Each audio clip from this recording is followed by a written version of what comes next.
हमने जो हमारा भारतीय संविधान का निर्माण का जो प्रथम भाग था उसमें हमने ये समझने का प्रयास किया कि किस तरीके से किन परिस्थितियों में ब्रिटिश सरकार को झुकना पड़ा और किस तरह से उसने अपना मन बना लिया कि अब भारत से हमारा जो शासन है वो हमें छोड़ना पड़ेगा। और फिर उसी क्रम में उन्होंने मंत्री मिशन, पहले उन्होंने एक संसदीय जो दल है वो भेजा और उसके बाद में कैबिनेट मिशन यानी मंत्रियों का एक समूह, एक मंत्री मिशन योजना लेकर जो आए उस पर हमने चर्चा की। और उसी क्रम में हम थोड़ा आगे बढ़ते और कुछ पहले वाली भाग की जो महत्वपूर्ण बातें हैं उनको दोहराते हुए हम अपना जो आज का भाग द्वितीय है उसको प्रारंभ करते हैं। तो हमने देखा कि जो स्थितियां बनी थी उन्हीं स्थितियों में ब्रिटिश सरकार ने अपने 3 मंत्रियों को भारतीय नेताओं और राजनीतिक दलों से विचार विमर्श करने के लिए भारत भेजा। ये 3 मंत्री कौन थे जो आपको मैंने बताए थे? Lord Pethick Lawrence, Sir Stafford Cripps और एवी अलेक्जेंडर। और ये लोग 23 मार्च 1946 को भारत पहुँचे थे। आपको पिछले भाग में मैंने बताया था कि 23 मार्च को 1946 को ये कराची पहुँचे और अगले दिन 24 मार्च को ये दिल्ली आ गए थे। तो भारत इनका आगमन 23 मार्च 1946 को माना जाता है क्योंकि कराची सब उस टाइम हमारा भारत एक था। कांग्रेस क्या चाहती थी कि संविधान का प्रारूप तैयार करने के लिए एक संविधान सभा बुलाई जाए, भारत स्वतंत्र घोषित कर दिया जाए और अंतरिम सरकार की स्थापना हो। यानी कांग्रेस, भारतीय राष्ट्रीय कांग्रेस जो है वो इन 2-3 चीज़ों पर ज़्यादा जोर दे रही थी। पहली बात कि संविधान का प्रारूप तैयार करने के लिए एक संविधान सभा बुलाई जाए और भारत स्वतंत्र घोषित कर दिया जाए और अंतरिम सरकार की स्थापना हो। तो इन सब चीज़ों को लेकर कांग्रेस ने अपने एजेंडे रखे। और मुस्लिम लीग का क्या एजेंडा था, उसकी क्या मांग थी कि भारत का विभाजन हो, पश्चिमोत्तर और पूरब में जो मुस्लिम बाहुल प्रांत हैं उनको मिलाकर पाकिस्तान का स्वतंत्र राष्ट्र बनाया जाए। कैबिनेट मिशन ने विभाजन की मांग ठुकरा दी और 16 मई 1946 को अपने प्रस्तावों की घोषणा की। उन्होंने एक ऐसी संवैधानिक यंत्र रचना बनाई जिसमें हिंदुओं को संयुक्त भारत का भ्रम होगा, किंतु ये एकता इतनी शिथिल और क्षणभर होगी कि कोई भी राज्य उसे तोड़कर अलग हो सकेगा। इस प्रकार लीग को जो देने से इनकार किया जा रहा था वह लीग सरलता से प्राप्त कर लेगी। ये उनकी कुटिल चाल थी अंग्रेजों की। ये प्रस्ताव 2 मुँहेपन का उत्कृष्ट उदाहरण इस इतिहास में माना जाता है। यानी जो मिशन योजना ने प्रस्ताव दिया था चालाकी से, उसे 2 मुँहेपन का इतिहास का एक उत्कृष्ट उदाहरण माना जाता है। अब मैं बात करूंगा कि मंत्री मिशन जो है, मंत्रिमंडल मिशन है, जो कैबिनेट मिशन है, उसने क्या प्रस्ताव दिए थे। भारत राज्यों का परिसंघ होगा। परिसंघ यानी केंद्र के कार्य क्षेत्र में केवल प्रतिरक्षा, संसूचना और विदेश कार्य होंगे। प्रांतों को 3 समूहों में बांटा जाएगा। समूह क, पहला, उसमें 6 हिंदू बहुमत वाले प्रांत होंगे। और समूह ख, उसमें मुस्लिम बहुमत वाले प्रांत पंजाब, पश्चिमोत्तर सीमा प्रांत, बलूचिस्तान और सिंध होंगे। और समूह ग मुस्लिम बहुमत वाले असम और बंगाल से मिलकर बनेगा। दोबारा एक बार इसको ध्यान से सुने। पहला समूह है उसमें 6 हिंदू बहुमत वाले प्रांत होंगे, 6 हिंदू बहुमत वाले प्रांत। और जो दूसरा समूह है, यानी प्रांतों को जो उन्होंने 3 समूह में बांटे ना, तो जो पहला समूह है उसमें क्या आ गए 6 हिंदू बहुमत वाले प्रांत। हिंदू बहुमत वाले कितने प्रांत? 6 प्रांत। और मुस्लिम बहुमत वाले कौन से प्रांत? पंजाब, पश्चिमोत्तर सीमा प्रांत, बलूचिस्तान और सिंध। और जो तीसरा है समूह ग, उसमें मुस्लिम बहुमत वाले असम और बंगाल से मिलकर बनेगा। प्रत्येक समूह का पृथक संविधान और सरकार होगी। परिसंघ और समूह की सरकारों के गठन के पश्चात प्रांतों को विलग होने का अधिकार होगा। ये यहाँ इनकी बड़ी चालाकी थी। प्रांतीय विधानसभाएं संविधान सभा के लिए 292 यानी 292 प्रतिनिधि निर्वाचित करेंगे। संविधान सभा के सदस्यों को 3 निर्वाचन क्षेत्रों में बांटा जाएगा, मुस्लिम, सिख और साधारण। साधारण मतलब गैर मुस्लिम और अवशिष्ट। देशी रियासतें अधिक से अधिक 93 प्रतिनिधि भेजेंगी। मुख्य आयुक्त के प्रांतों से 4 प्रतिनिधि होंगे। इस प्रकार संविधान सभा में अधिक से अधिक कितने होंगे?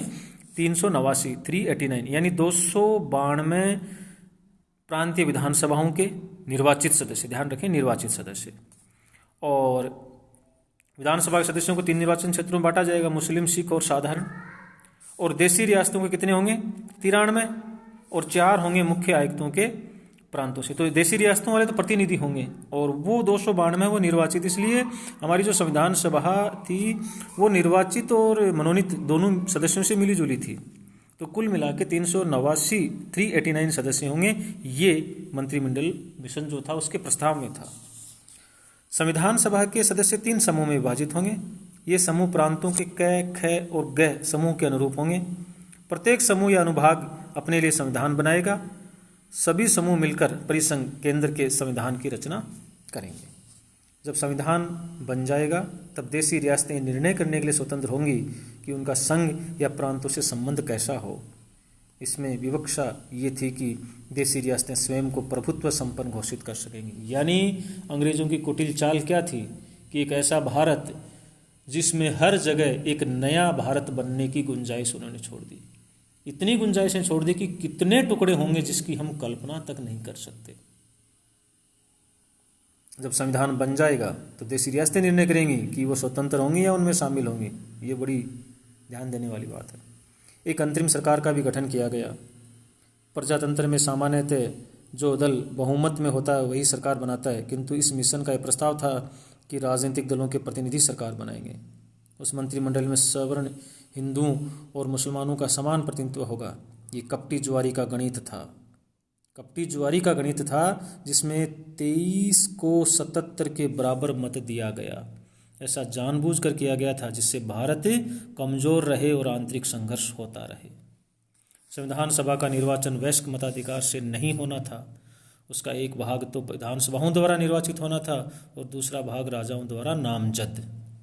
पहले तो कांग्रेस और लीग दोनों ने प्रस्ताव को स्वीकार किया, किंतु बाद में दोनों ने ही योजना को नामंजूर कर दिया।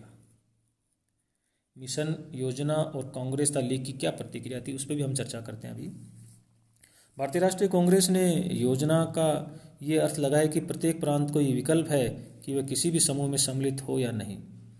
पश्चिमोत्तर सीमा प्रांत में कांग्रेस का विधानसभा में बहुमत था और वह नहीं चाहती थी कि वह प्रांत समूह ख में सम्मिलित हो। कांग्रेस ये नहीं चाहती थी कि असम समूह ग में सम्मिलित हो, क्योंकि असम में हिंदुओं का बहुमत था। कांग्रेस को इस बात पर आपत्ति थी कि देशी रियासतों से जो प्रतिनिधि होंगे वे निर्वाचित नहीं होंगे, क्योंकि शासकों को नाम निर्देशन का अधिकार दिया गया था। लीग का ये मत था कि समूह का निर्माण अनिवार्य है। लीग चाहती थी कि केवल ऐसे मुसलमान मंत्रिमंडल में शामिल हों जो लीग द्वारा नाम निर्दिष्ट किए गए हों, क्योंकि उस समय बहुत सारे मुसलमान राष्ट्रभक्त थे, वो भारत को एक चाहते थे, परंतु लीग में कौन थे क्या थे हम सब जानते हैं। कांग्रेस अध्यक्ष जवाहरलाल नेहरू ने 10 जुलाई 1946 को एक घोषणा की कि कांग्रेस संविधान सभा में भाग लेगी, किंतु मिशन योजना का बंधन स्वीकार नहीं करेगी। मुस्लिम लीग ने 29 जुलाई 1946 को मिशन योजना नामंजूर कर दी और पाकिस्तान की मांग पेश की। लीग ने इससे पहले 6 जून 1946 को योजना को स्वीकृति दे दी थी। 6 दिसंबर 1946 को हिज मैजेस्टी की सरकार ने समूह से संबंधित खंडों के निर्वाचन पर अपना दृष्टिकोण प्रकाशित किया। उनके विचार में प्रांतों को समूह से बाहर रहने का विकल्प नहीं था, किंतु निर्वाचन हो जाने के पश्चात प्रांत समूह के बाहर आ सकता है। जिन्ना ने कहा था, या तो हम भारत का विभाजन करेंगे या भारत का विनाश करेंगे। उन्होंने बलपूर्वक पाकिस्तान प्राप्त करने के लिए मुसलमानों का आह्वान किया। ये सरकार के विरुद्ध विद्रोह और हिंदुओं के वंश नाश का आह्वान था। अगस्त 1946 को लीग ने सीधी कार्रवाई दिवस मनाने की घोषणा की। कोलकाता में मुख्यमंत्री ने, जो मुस्लिम था, एक सार्वजनिक सभा को संबोधित किया और मुस्लिम जनता को यह आश्वासन दिया कि सेना और पुलिस को निष्क्रिय कर दिया गया है। सभा के तुरंत बाद हत्याएं प्रारंभ हो गई। ये एक पुस्तक है B K Nehru, nice guys finish second Viking 1997, पृष्ठ 177 पर नेहरू ने लिखा है कि कोलकाता में हिंदुओं और सिखों का जनसंहार सुनिश्चित था और इसका निर्देशन बंगाल के प्रधानमंत्री हसन शहीद सुहरावर्दी ने स्वयं किया था। सभा के जैसे हमने बताया तुरंत बाद हत्याएं प्रारंभ हो गई थी। बंगाल में जो अंग्रेज़ गवर्नर था उसने 4 दिन बाद कार्रवाई प्रारंभ की, तब तक 5,000 से अधिक लोग मारे जा चुके थे। इधर दूसरी ओर 2 सितंबर 1946 को एक अंतरिम सरकार बनी। पंडित नेहरू को गवर्नर जनरल की परिषद का उपाध्यक्ष घोषित किया गया। परिषद में नेहरू सहित 12 सदस्य थे। उसका गठन क्या था? 5 सवर्ण हिंदू, 3 मुस्लिम, 1 सिख, 1 ईसाई, 1 पारसी और 1 अनुसूचित जाति का हिंदू। इस परिषद को सामूहिक उत्तरदायित्व के सिद्धांत के अनुसार मंत्रिमंडल के रूप में काम करना था। वायसराय ने वचन दिया कि वह न्यूनतम हस्तक्षेप करेगा। पहले तो लीग ने सरकार में सम्मिलित होने से इनकार किया, किंतु बाद में 26 अक्टूबर 1946 को वो सम्मिलित हो गई। उसका उद्देश्य परिषद के भीतर रहते पाकिस्तान के लिए लड़ना था, इसलिए वो सम्मिलित हुई थी। उन्होंने सरकार के काम में गतिरोध पैदा करने के लिए हर संभव कदम उठाए।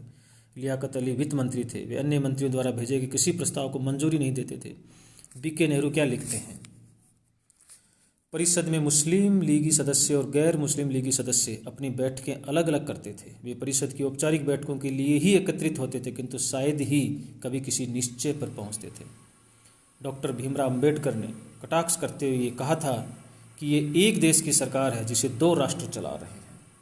ये एक देश की सरकार है जिसे 2 राष्ट्र चला रहे हैं। ये धनंजय कीर की किताब है, doctor Ambedkar life and mission 1962, उसका पृष्ठ है 382। उसमें ये बात है, बहुत इंपॉर्टेंट बात है।